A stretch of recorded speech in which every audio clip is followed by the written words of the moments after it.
Reporting live here from Metlife Stadium, this is Greg Settos with the former Giant great David Deal. David, how you doing, buddy? I'm excellent. How are you? Good. So I'm going to get right into it. Up until 2010, you started every game in your career, and then you suffered a torn hamstring and a partially dislocated hip in a game for Seattle. Did that affect you mentally at all?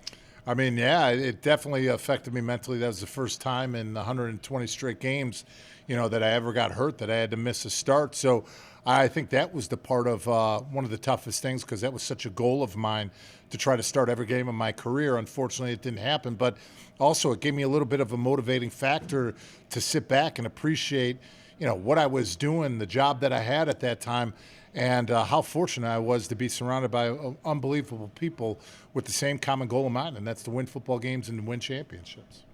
So during your career as well, you started at 4 different offensive line positions. Did you find one of those positions to be more difficult than the other? Well, obviously, playing the blindside left tackle, going up against premier defensive ends was the most difficult one. But I loved the challenge. I loved playing up against the best, using my athletic ability and the things that I learned from playing guard and taking it out to the tackle position. And in your whole career with the New York Giants, did you find one guy to influence you the most?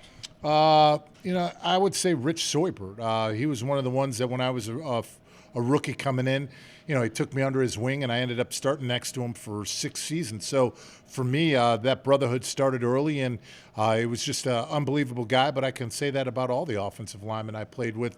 We're still in constant contact with each other. We have text message chains where we still make fun of each other like we're in the offensive line room. So that's something that'll never change.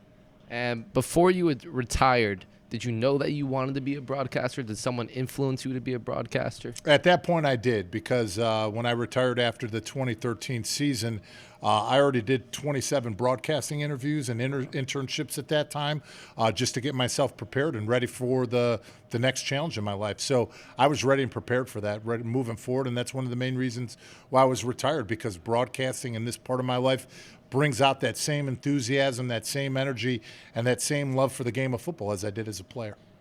Reporting live from MetLife Stadium, Greg Settos sending it back to the studio.